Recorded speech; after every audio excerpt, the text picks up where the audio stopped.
pergunta, já parou para pensar que por muitas vezes, por mais que Deus faça, a gente nunca está satisfeito? Já parou para pensar que muitas vezes, por mais que Deus nos dê, a gente nunca está satisfeito? Já parou para pensar que por mais que Deus faça, a gente nunca está completamente realizado? A grama do vizinho sempre é mais verde.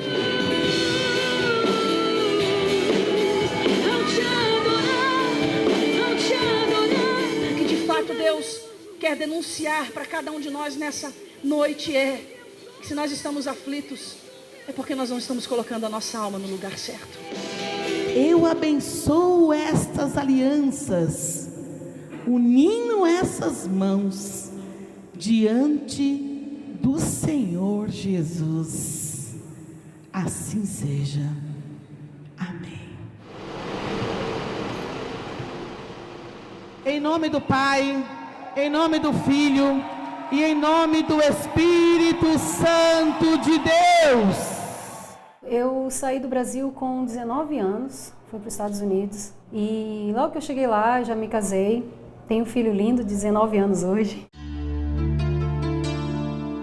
Fiquei lá quase 20 anos, nos Estados Unidos, pastoreando e desenvolvi o Ministério de Louvor, né? Viajava o país inteiro cantando, gravei alguns CDs, gravei 3 CDs. Eu me lembro que na época, quando eu fui pregar nos Estados Unidos, chegaram para mim e disseram: olha, você vai pregar com uma das cantoras mais conhecidas da comunidade brasileira aqui nos Estados Unidos. Deixa ele te ouvir! A gente se conheceu no ano de 2002. Que eu testemunhava a minha conversão ao evangelho e a minha mudança na minha sexualidade. Deus naquele momento falou comigo e disse: olhe para cada um deles. Ou seja, eu era conhecida em muitas igrejas, e isso de uma forma interdenominacional, não só dentro da Assembleia, mas no âmbito de várias igrejas, como a missionária que era ex-lésbica. Existe a linhagem teológica que acredita na dicotomia do ser, que alma e espírito são a mesma coisa. Eu nasci no berço evangélico e durante muito tempo eu achei que eu não era digno de adorar a Deus, de estar na presença de Deus, por tudo que a minha antiga igreja pregava. Tudo que eles falavam acerca da homossexualidade, dizendo que era espírito. Durante muito tempo eu achei realmente que eu tivesse um espírito ruim ou era amaldiçoado, coisas assim do tipo. Bom, eu não posso dizer que sim, nem posso dizer que não, porque cada caso é um caso. Que eu acredito em ingerência maligna, acredito. Que eu acredito na força do inimigo e do diabo, sim, eu acredito. Eu já participei de exorcismos, eu já vi coisas que eu não tenho nem coragem de contar aqui. A gente fica meio assim sem saber para onde que vai olhar, né? Agora eu vou pedir para vocês olharem para a câmera. Eu não posso dizer que eu era ex-lésbica, que eu era ex-aquilo. Eu nunca tive experiência, nunca tinha tido experiência até então. Tem as igrejas que defendem que a homossexualidade é um padrão comportamental, ou seja, é uma doença, né? E existem as igrejas que defendem que a homossexualidade é uma influência demoníaca. E, óbvio, nenhum cidadão, nenhum ser humano, no seu perfeito juízo, vai querer ir para o inferno. Então, essa foi a proposta inicial realmente para a minha conversão. Eu busquei a cura e eu busquei a libertação. E nenhum deles eu obtive esse sucesso, embora fosse aquilo que realmente eu desejasse viver. Como uma prostituta deixa a prostituição, o adúltero deixa o adultério e passa a ser um homem fiel à família, o homossexual, quando vem e se encontra de fato com a verdade, com Cristo, ele lê o que está escrito na palavra e compreende, ele também muda o seu comportamento. E eu não estava mais vivendo a minha sexualidade, eu estava sublimando, eu estava deixando de viver a minha orientação sexual. Quando eu a conheci, inicialmente não houve esse interesse sexual, não houve. E a Bíblia registra que digno de honra é o casamento.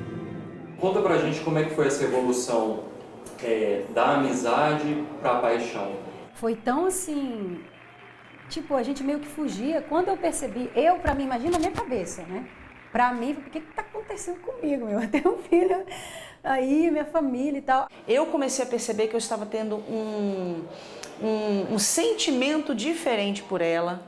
Comecei a lutar contra, porque na minha cabeça eu precisava manter a postura que eu tinha como responsabilidade de manter, afinal de contas eu estava testemunhando no mundo inteiro que eu era uma ex-lésbica. Deus me tirou de lá, eu sou o vaso escolhido. A gente começou a orar, né? Chorava que nem duas doidas, duas malucas. O que está acontecendo com a gente? É lindo demais. Fizemos cura interior, né? Regressão, né? Volta ao passado. Tudo que você hoje pensar que nós fizemos para poder fazer exatamente aquilo que a gente aprendeu, a gente fez. Jesus disse: conhecereis a verdade e a verdade vos libertará. Eu posso te apresentar um sem número de ex-homossexuais dentro da igreja, um sem número de ex-lésbicas dentro da igreja. Nós éramos duas mulheres casadas, então nós erramos, nós pecamos, nós adulteramos. Quando nós procuramos os nossos maridos na época, foi para trazer isso à luz. Quando nós procuramos os pastores, nós estávamos realmente procurando trazer isso à luz, para trazer pessoas para perto que pudessem nos ajudar. É lamentável. Primeiro, é lamentável saber que elas jogaram em cima da igreja um problema que é pessoal delas. Eu cheguei à seguinte conclusão, que eu nunca iria mudar. Nunca. Eu poderia viver a vida inteira um celibato. Mas a minha sexualidade sempre iria ser aquela. Eu nasci assim. Eu me lembro que na época, a maioria das pessoas sempre reagiam de uma forma muito preconceituosa. De mudar de calçada, de não cumprimentar. As igrejas que tinham meus materiais de CD, DVD, livros, queimaram. Se você tem, eu tenho fé, você tem? Eu fui afastada, né? De tudo que eu fazia. Eu fui afastada, eu não cantava mais nas igrejas. Mas expulsa não, eu ia na minha igreja normalmente. Você meio que... Você não ficou na mesma igreja que eu, né? Você continuou nos Estados Unidos, né? A nossa luta, Senhor, é contra hostes, principados e potestades. Ao invés da igreja ajudar, As guerras. a igreja realmente ela terminou de dar o golpe final, o golpe mortal. Como um certo pastor disse, a igreja é o único exército que mata os seus soldados feridos. A igreja não é um exército perfeito. A igreja, em muitas fases da história, cometeu pecados grosseiros, como na Inquisição, caça às bruxas, etc. E tal. Mas a igreja tem um ponto de partida que é a Bíblia Sagrada. O que fala é mentira. A igreja não mata os homossexuais. A igreja os recebe. A igreja os aceita. Eles podem frequentar a igreja, não tem nenhuma placa em nenhuma igreja assim, se você é homossexual, não entra aqui. O que eles não querem é abandonar o pecado. A gente também começou a perceber que haviam muitos iguais a nós. Os nossos amigos, a gente chegava para eles e perguntava para eles, por que você não está numa igreja? Ah, eu não estou na igreja por causa da minha orientação sexual. Então a gente percebeu que nós não éramos as únicas desfilhadas, ou melhor, nós não éramos as únicas órfãs. A Cidade Refúgio, ela foi criada em São Paulo, no ano de 2011, em junho, mais especificamente.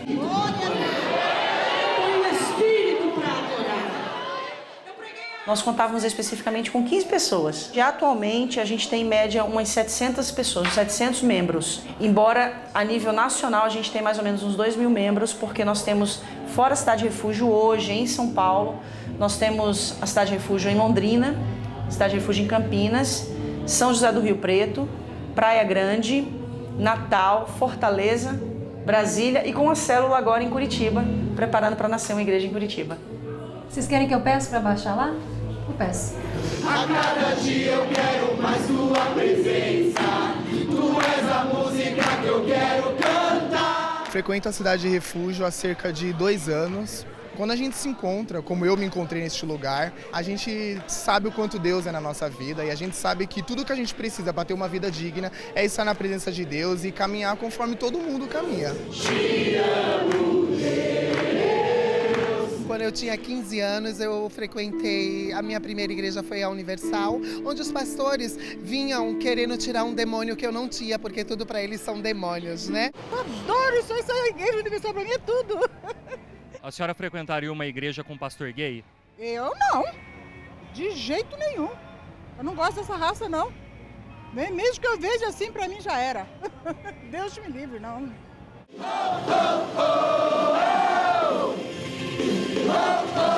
E aí eu me afastei um pouco da igreja e encontrei a cidade de refúgio. Aqui, realmente, Jesus me aceita como eu sou, sem máscara.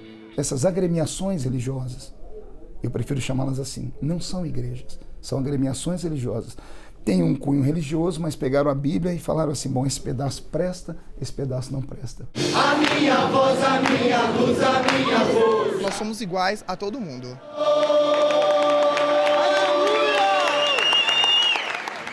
Nós não queremos ser uma geração que está perecendo nas macas espirituais. Levanta-nos dessas macas, Senhor. Assim como o Senhor chamou Lázaro para fora, chama-nos para fora, Deus! A gente não levanta a bandeira gay porque nós não somos uma igreja ativista. E porque a gente também tem muito héteros aqui. Sim, né? e como igreja... Casa. Procurei a cidade de refúgio, né, junto com a minha irmã, que ela é homoafetiva, né? Independente da orientação sexual, todos somos humanos. E aqui a nossa base é o cristianismo, sem acepção se é hétero, se é homoafetivo, né? Essa é a essência principal. Aliás, o cristianismo em si, a essência é isso, não fazer acepção se é hétero ou se é homoafetivo. E você é hétero? Eu sou hétero, né? Amém. A gente procurou sempre desde o início fugir muito desse rótulo, igreja gay, igreja inclusiva. Por quê? Porque o evangelho em si, ele já é inclusivo. E por que, pastora, que vocês não gostam que chame a cidade de refúgio de igreja gay? Porque se ela for uma igreja gay, ela vai ser uma igreja exclusiva para gays. E vai excluir os heterossexuais. Eu acho que elas são ambientes sociais ainda necessários porque, efetivamente, as pessoas que se declaram abertamente gays e lésbicas, elas não podem permanecer numa igreja tradicional ou convencional ocupando cargos. Elas não podem exercer uma vida eclesial, elas não podem ser pastoras e pastores, obreiros e obreiras, e essas igrejas oferecem essa possibilidade.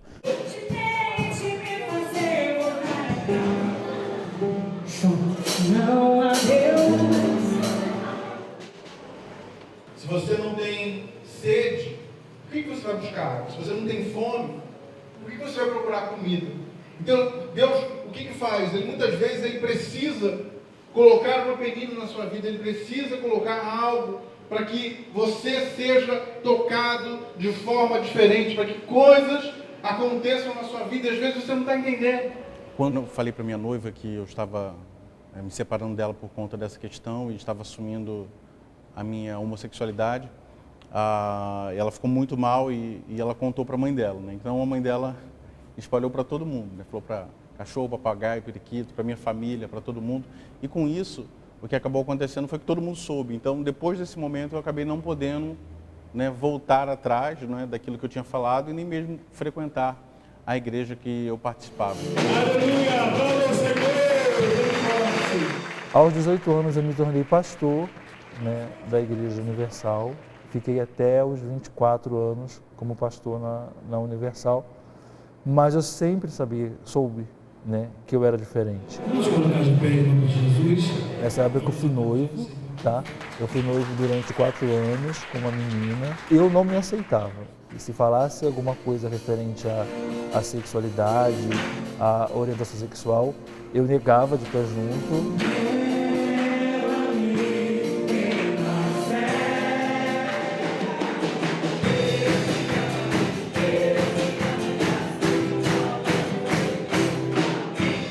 A igreja contemporânea nasceu de um sonho que foi meu. Na verdade, eu pensei que só eu era o único homossexual que queria viver uma fé com Deus daquela forma. Mas Quando eu falo de sonho de Deus, depois que a gente abriu, eu percebeu que não era um sonho apenas meu, era algo que era muito maior. que o sonho de Deus ele gera controvérsia, gera às vezes brigas. Eu sofria calado e eu tinha medo, né? Eu tinha medo das pessoas descobrirem, eu tinha medo da minha família descobrir, até um dia eu resolver dar um basta nisso tudo.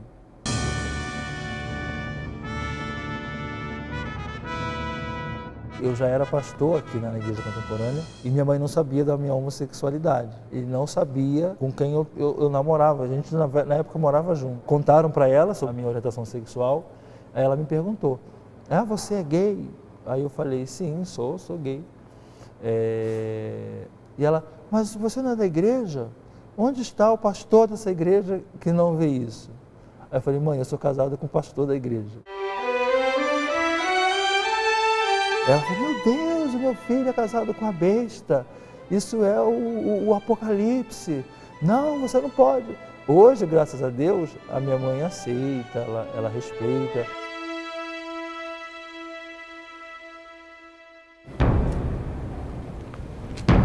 Lê pra gente, por favor. Com homem não te deitarás como se mulher fosse. Isso é abominação. O que o senhor tem a dizer a respeito disso? Várias coisas, eu poderia ficar horas aqui falando sobre esse texto. Primeiro, a gente tem que ir nos originais. A tradução jamais pode ser tida como a verdade. Não é? Você tem que ir no hebraico e, por exemplo, a palavra abominação significa idolatria. Ou seja, no contexto da época havia uma questão de idolatria com sexo entre pessoas do mesmo sexo. E não era uma questão de orientação sexual, mas as pessoas faziam sexo como forma de adoração a determinados deuses. Texto sem contexto é pretexto. Então, a gente tem que ver o contexto da época.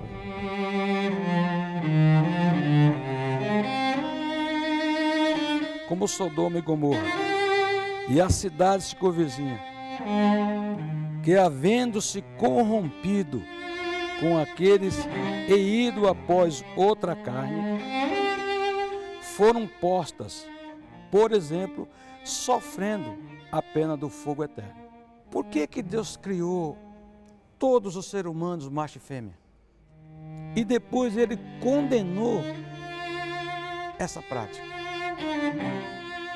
Porque lá, uma cidade chamada Sodoma e Gomorra, ela tinha essas práticas, os varões se sensualizar para outros varões. E Deus a destruiu. Poxa, então Deus não me aceita do jeito que eu sou, então eu tenho que mudar. Como é que eu vou viver isso? Como é que vai ser essa história? Eu vou viver eternamente desse jeito? Todo dia eu acordava pensando que ia estar curado. Não é? Depois de um culto, depois de um momento assim de mais introspecção com Deus. Essas pessoas precisam de ajuda. Precisa conhecer Jesus verdadeiramente. A hora que eles conhecerem Jesus, Jesus vai libertar. A igreja é como um hospital. Quem está doente vem e Jesus cura. Fui a vigília, jejum, subir monte, fiz tudo isso que todo cristão gay acaba fazendo, né? E a gente fica muito frustrado com Deus, né? Porque, poxa, se Deus quer curar, né? Como é que pode ele não curar isso, né? A cura gay nada mais é, né, do que métodos e técnicas do ponto de vista prático de tornar certos homens mais masculinos e tornar certas mulheres mais femininas. Eu vou descansar e lançar no teu amor.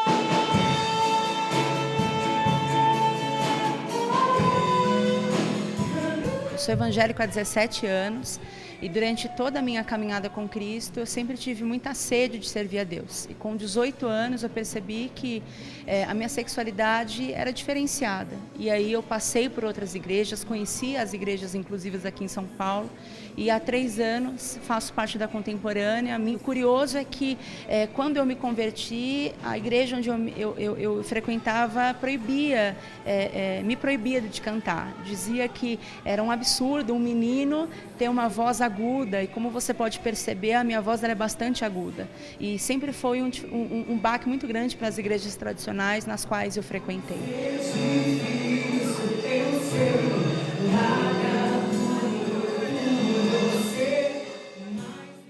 Lá no Rio de Janeiro, um pastor da Assembleia de Deus conduzia uma clínica de terapia para tornar homossexuais ex-homossexuais, e um dos aprendizados mais importantes era aprender a jogar futebol. Tudo isso é muito curioso, né? Como o trabalho que se nomeia de reorientação sexual, ele funciona muitas vezes como pedagogia do gênero, né?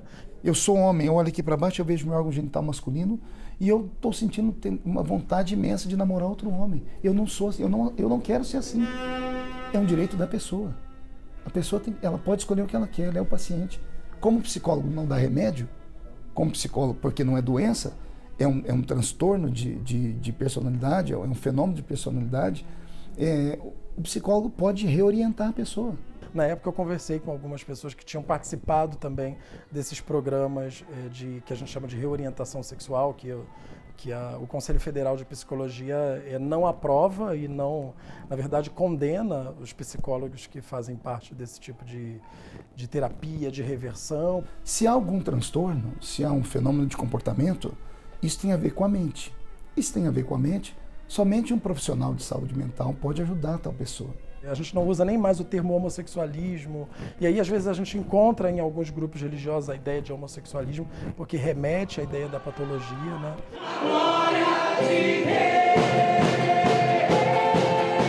Um dos maiores problemas que acontecem com os gays é a violência moral que eles sofrem dentro das igrejas, a violência psíquica que eles sofrem, né, o tempo todo dizendo que é doente, que é endemoniado. Várias das pessoas que eu entrevistei me mostraram marcas de tentativas de suicídio no pulso. Infelizmente, o nosso país não tem nenhum pioneirismo em questões de pesquisa nesse sentido, mas nos Estados Unidos demonstra bastante que muitos gays religiosos, né, cometem suicídio 3 vezes mais do que outros. E eu me lembro também de uma outra cena na pesquisa de mestrado, quando uma das pessoas que eu entrevistei me ligou e chorava muito ao telefone, e nós conseguimos marcar um encontro. E quando eu encontrei, ela caiu simplesmente aos meus pés e chorava muito, e dizia: eu preciso me matar, Deus me odeia, o que eu faço? Por que um homem tem que se dar com outro homem?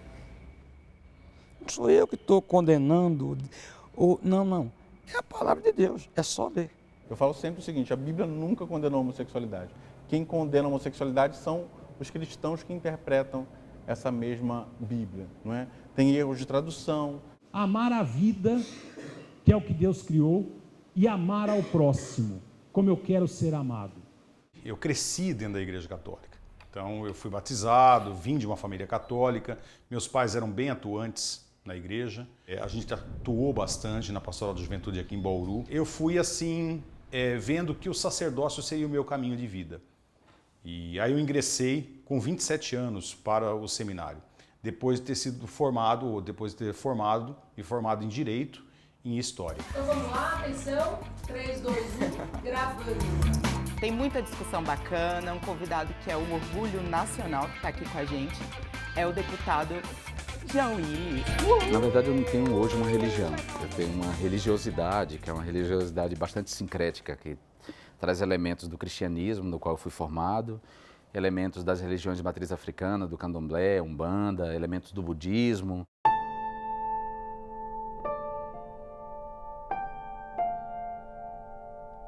Mas eu sou formado na Igreja Católica, eu fui batizado, fiz primeira comunhão, primeira Eucaristia, né? Fui crismado na Igreja Católica, fui coroinha, fui do movimento pastoral da Igreja Católica. Eu fui estudar teologia na Alemanha e depois eu me doutorei em ética também na mesma universidade, na LMU, na Ludwig Maximilian. Então eu fiquei 10 anos na Alemanha. E eu voltei em 2001 para Bauru como padre. Isto é o meu corpo, que será entregue por vós. Eu era de uma igreja católica, digamos, mais à esquerda, progressista, e uma igreja preocupada com as opressões, com as injustiças, mas curiosamente uma igreja que não tocava na questão da homossexualidade e que, ao contrário, permitia, não se importava com a prática da homofobia dentro da igreja. Eu comecei a atuar como um padre mais liberal, um padre que via a angústia das pessoas em relação a diversos problemas, falava sobre essas angústias nas minhas homilias, fazia reflexões sobre questões sociais, sobre questões individuais também.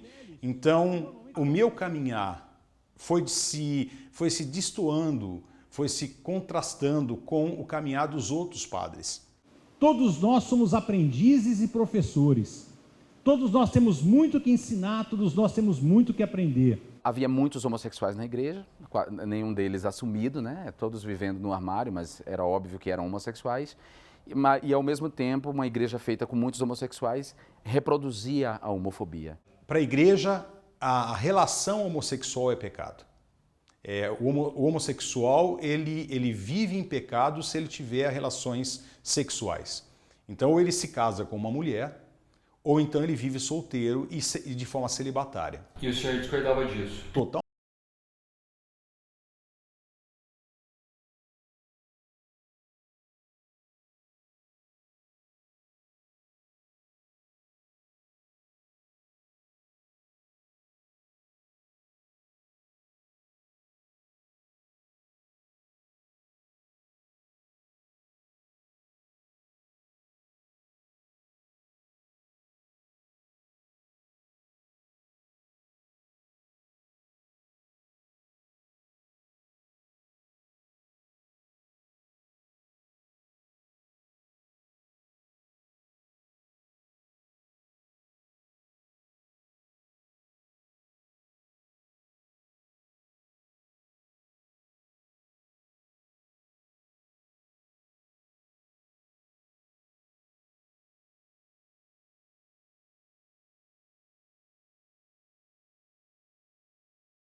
O homem ou da mulher se apaixonar por uma outra mulher e os dois sendo casados. Aqui existe amor também.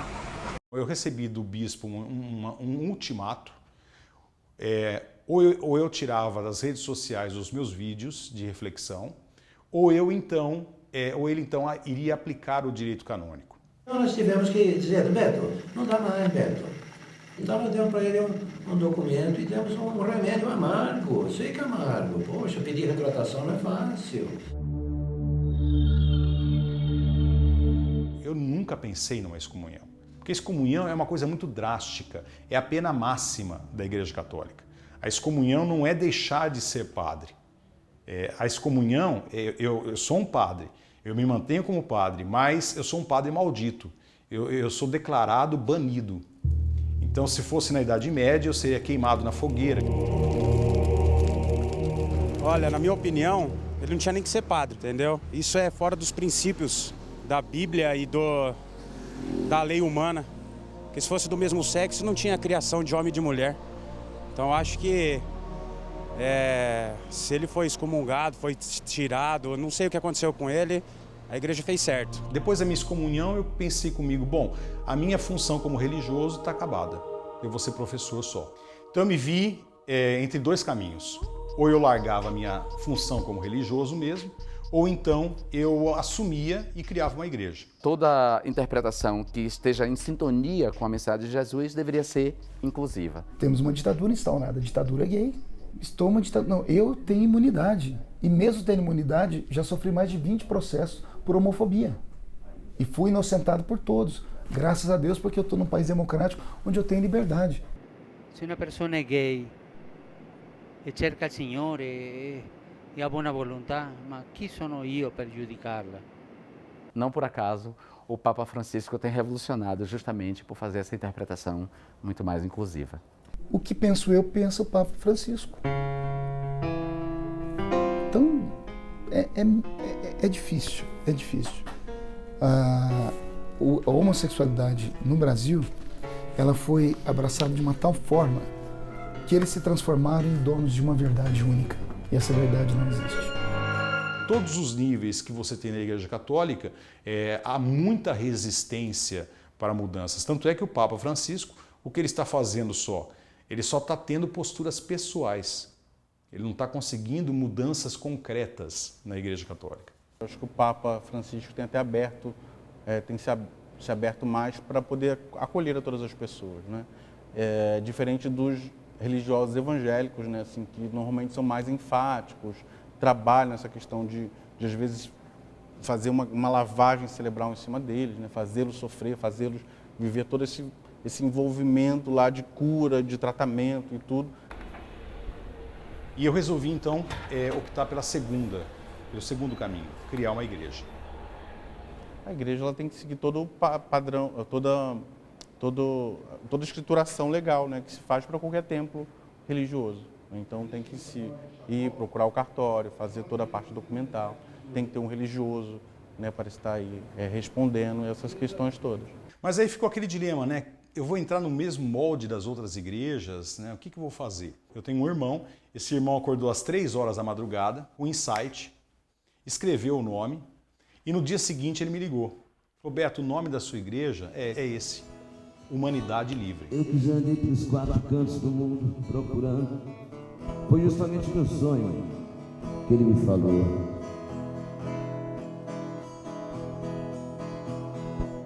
Às vezes você me pergunta por que eu sou tão calado. Quando nós começamos a celebrar, grupos de música religiosos não quiseram nos atender. A luz das estrelas. Nós tentamos pegar algum grupo de música para cantar na missa e eles não ficaram com medo. Censura ou represália pela Igreja Católica. E aí o que aconteceu? Os músicos da noite, músicos profissionais da noite, que tocam em barzinho, tocam em boate e tal, eles falaram, não, nós vamos tocar na missa do Padre Beto, acabou. Eu sou o medo do fraco. E aí eu não tinha como exigir deles que eles tocassem música gospel. Não é? Então, eu falei para eles, expliquei certinho cada fase da missa e falei, ó, vocês fiquem livres. Aqui a humanidade é livre.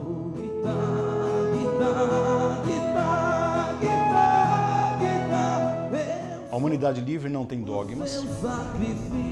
A humanidade livre segue Jesus Cristo por uma questão de cultura. Somos de uma cultura judaico-cristã. Seguimos o Cristo. Como poderíamos seguir Buda, poderíamos seguir também Krishna, poderíamos seguir qualquer outro grande avatar que a humanidade teve e poderá ter no futuro. E nós não temos regras morais, quer dizer, cada um é livre para poder seguir a sua vida conforme a sua natureza permite. O fim e o meio. Por que você resolveu frequentar a Humanidade Livre? Na verdade, não foi uma decisão tão simples assim de frequentar, né? Já acompanhava a missa do Padre Beto antes mesmo dele sair da Igreja Católica e aí continuei a frequentar com uma maior liberdade, eu acho. Orar sem ter essa sensação de culpa que às vezes a igreja impõe pra gente. Como será a reação se no meio de uma missa nós chegarmos para um padre e pedir a bênção para ele da nossa união, na verdade? Eu sou o início, o fim e o meio. Eu sou o início. Felizes os convidados para essa ceia santa, a ceia do Senhor. Eis aqui o Cordeiro de Deus, eis aquele que tira o pecado do mundo. Carpinteiro do universo inteiro eu sou. Nós seguimos o mesmo ritual católico, só que nós tiramos todas as partes que dizem respeito especificamente à Igreja Católica. Nós mantivemos a liturgia da palavra, ali então nós ouvimos textos bíblicos, não é? No final o Evangelho, e aí tem a homilia, que é a explanação, a reflexão do padre, do sacerdote. De agora em diante, não peques mais. Palavra do Senhor. Podemos nos sentar um momentinho. Eu sou padre aqui não mais que 1 ano, mas a vocação já vem de antes. Eu fiquei 2 anos no seminário da Igreja Católica, tentando exercer a minha vocação lá. Eu namoro há algum tempo e eu conheci essa menina no seminário. A minha vocação mesmo foi abalada, por um lado, na questão do celibato, que realmente é algo que não tem embasamento teológico, é mais uma questão da Igreja Romana e que acaba prejudicando muitas vocações. Aqui na Humanidade Livre a gente não tem esse impedimento. Nós vimos que muitas terminologias estão banalizadas, né? Então, de repente usa-se bispo, apóstolo, missionário. E aí no final das contas falamos, bom, eu sou padre, sempre fui padre, por que não ficar como padre? Pai nosso, A única nossa dificuldade vai ser quando nós ordenarmos mulheres. Qual vai ser a terminologia? Nós temos um candidato que é homossexual assumido, tem o seu companheiro. Por ser gay, eu não me encaixava perfeitamente na igreja, então houve esse afastamento. E quando eu descobri que o Padre Beto ele já havia, né, proposto essa discussão, então nós resolvemos, né, unir forças. Os padres da Humanidade Livre se mantêm com a sua profissão, porque um dos critérios da Humanidade Livre é não cobrar dízimo. Santificai, pois, estas oferendas. Então, quem quiser levar para casa, aí é só colocar café aqui. Mas e para manter o espaço físico? Ela não vaza. Aí nós buscamos parcerias. Branca custa 30 e a caneca preta 40. Por exemplo, nós temos um painel LED que está fixado no próprio local da igreja, voltado para uma avenida central da cidade. E esse painel nós terceirizamos para uma empresa que comercializa painéis LED e ela então está fazendo esse trabalho de comercialização. Isso dá uma renda para eles, não é? Que é bom para eles, e dá uma renda para nós. Nós vamos ter espetinhos variados e que vão ser assados aqui, não é? E porção de batatas fritas. Então aí todo mundo pode sentar, se confraternizar, claro, o consumo é de cada um. Agora nós vamos ter um outro evento, que é o Pinga Fogo com o Padre Beto. E os fiéis não saíram para rezar, pois sabiam que o padre também não estava lá. E aí o pessoal então faz uma discussão comigo, não é? E onde eu vou aprender muito e aonde eu vou poder também transmitir bastante. E depois nós abrimos para uma confraternização, que seria mais ou menos um tipo de um bar, mas não é bar, onde todo mundo consome e paga o consumo. Dia que a terra parou. Aí eu estava pensando assim, será que dá certo isso na Humanidade Livre? Por exemplo, quando eu estava na Alemanha, qualquer seminário, qualquer paróquia, tem assim um espaço reservado que é uma choperia. Isso é comum lá. Para nós aqui pode chocar, né? Mas para eles é comum. E o soldado não saiu para guerra, pois sabia. Então a Humanidade Livre ela vai ser como a humanidade é, né? Na sua diversidade de ser.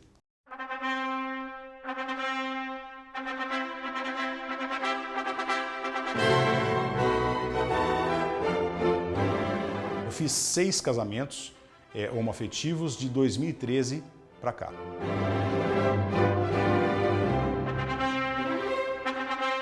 Nenhuma igreja séria aceita isso. Todas as igrejas que passaram a aceitar e a fazer casamentos gays deixaram de ser igrejas e se transformaram em seitas. São agremiações religiosas, mas não pode ser chamado de cristianismo. Eu digo que eu e Fábio a gente viveu o trâmite, né, a evolução do direito brasileiro através do nosso relacionamento. Primeiro, a gente fez uma cerimônia religiosa junto com, na época chamava-se de contrato de união homoafetiva, que na verdade era uma escritura de união homoafetiva. E depois convertemos a nossa união estável em casamento. Um acabou podendo ter o nome do outro, né? Os nossos filhos, por exemplo, eles têm ambos os 2 nomes, né? Tem 2 pais na certidão, não tem mãe, e isso para a gente vale muito. E poder um ter o sobrenome do outro, isso para a gente não tem preço, né? A psicóloga da Vara da Infância nos orientou a contar para a criança. A gente quer adotar você, mas existe uma situação. Aí ele, qual é? É porque você não vai ter, você já percebeu que você tem 2 pais, não já? Ele já. Você sabe por quê? Aí ele falou assim, porque você é amigo do meu pai Marcos, não é? Eu falei, não, eu sou casado com ele. Aí ele arregalou um olho e disse, você é casado com ele? Você vai ter preconceito? Ele falou assim, não, pai, o que eu quero é uma família. Eu amo você do jeito que você é. E nunca mais falou sobre nada de homossexualidade na minha casa.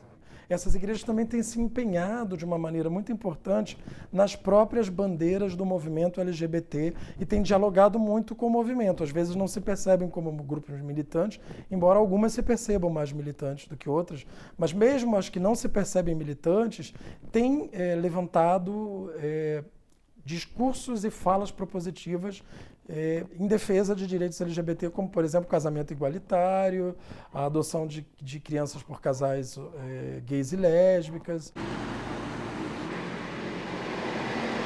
Eu vim para Taguatinga, cidade satélite de Brasília, para entrevistar uma transexual surda. E para me ajudar com essa missão, eu estou aqui com a Lúcia, ela é intérprete de Libras.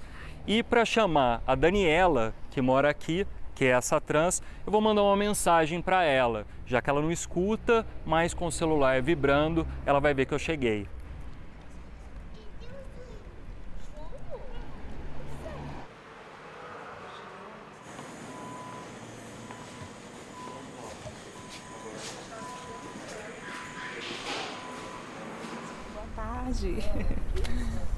Como é que eu falo oi na linguagem de sinais?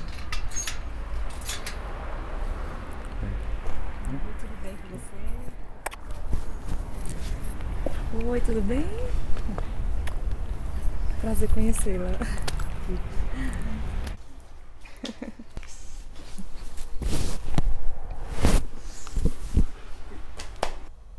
Eu uso o aparelho.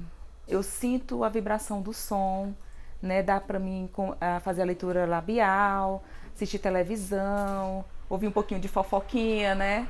Então, assim, quando eu tiro o aparelho, guardo, eu não ouço nada. Por ser trans, né? São 2 momentos, né? Então, assim, quando estou conversando com a pessoa fica observando. Vem cá, ela é trans? E ficam falando, pensando, ou é homem ou é mulher? Eu não sei, traz umas dúvidas, né? Os amigos, às vezes eles se afastam, né? Ou seja, por preconceito, ou porque, não sei. E quando havia essa mudança, né, do corpo, aí comecei a olhar no espelho e comecei a me agradar com a minha imagem, né? Porque eu tava querendo me ver como menina. A igreja que eu frequentava é a Assembleia de Deus, né? O pastor me chamou em particular e aí perguntou, Daniele, você é homem ou mulher? Tá muito confuso, eu não tô entendendo como é. Aí eu falei pra ele o seguinte, olha, eu tô falando a verdade, eu sou trans, né? Aí o pastor falou, como é? Me desculpe, mas o seu nome aqui tá um outro e a gente não aceita. Daniele, como assim a igreja não aceitar? Não, mas aqui não aceitamos. Então, como é seu nome? Seu nome não é esse? Aí ela foi tirada do hall de membros da igreja. Sentia muita raiva, né? E eu ficava pensando, nossa, isso é pecado. Quase uma vez eu entrei em depressão. Fiquei muito triste por conta desse relato. Eu fiquei muito pensativa e a vontade mesmo era de morrer. E eu gostaria que você pudesse deixar com que o Espírito Santo de Deus fale com você nessa noite. Você disse agora, Jesus, eis-me aqui. E eu quero te dizer que Deus te conhece por inteiro. Ele te conhece por completo. Ele sabe exatamente como você está.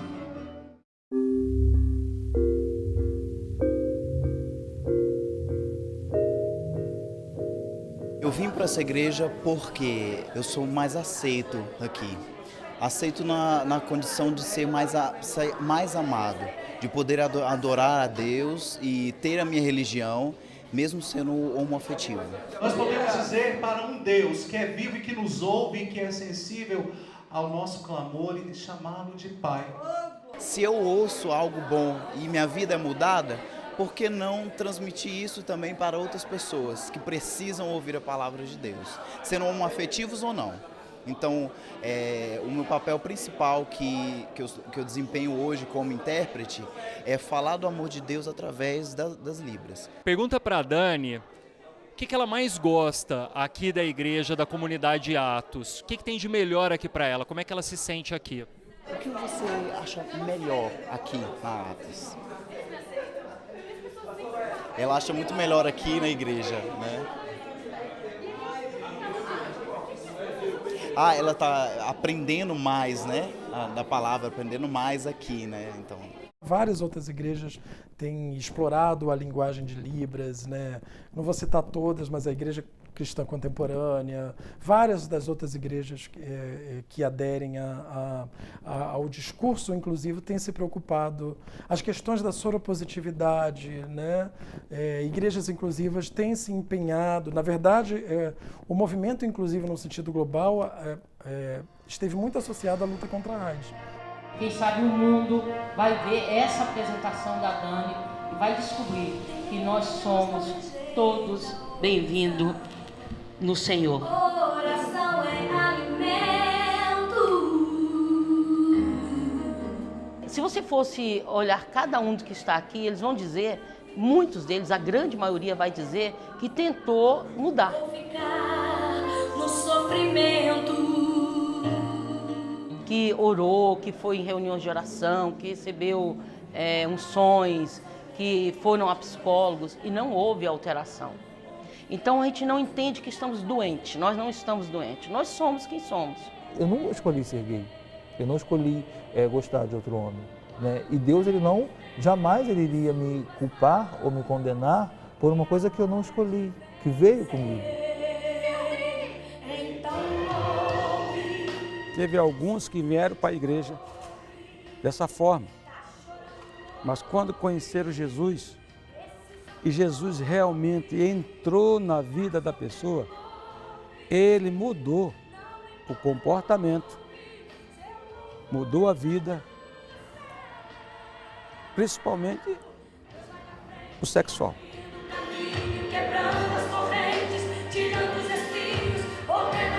Se o Deus Todo-Poderoso permitiu sermos assim, Ele não vai nos recusar e nem nos jogar fora de uma salvação que Ele abriu para todos. Porque Cristo disse que veio para todos, então Ele veio para a gente também.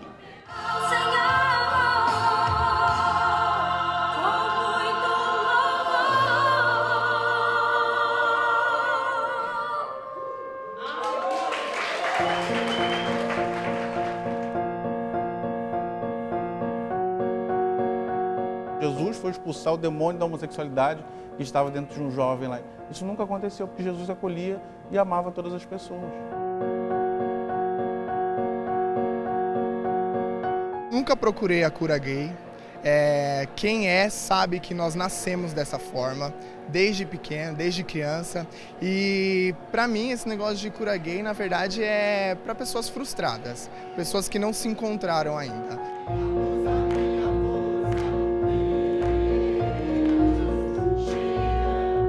Amo a todos, inclusive os homossexuais. Aliás, eles eu amo com mais carinho ainda porque eles me odeiam. A homofobia tem cura e a cura da homofobia é o conhecimento. A homofobia ela é fruto de um preconceito, de uma falsa certeza profundamente arraigada, e a cura para a homofobia é o conhecimento, é iluminar as pessoas. Você vê vários pastores envolvidos em diversos escândalos, você vê várias pessoas ditas evangélicas envolvidas em várias situações que Jesus condenou, mas você não vê Jesus falando de um homossexual.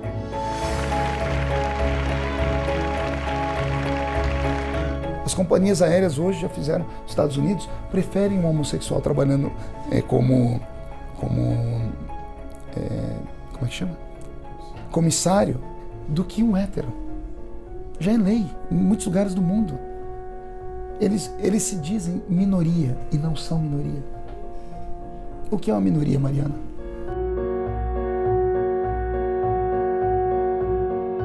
São minoria porque ganham mais que a gente, são mais aplaudidos que a gente. Vê os artistas, veja a televisão, é tomada por eles. Veja o meio onde você está, jornalístico. Conta hoje de cada 10 jornalistas, uns 8 são gays. Estudaram muito, são jornalistas porque conseguiram passar em universidades. Então, é mentira. Eles não são minoria, não do ponto de vista político. São minorias em quantidade, mas faz um barulho que só Deus na causa.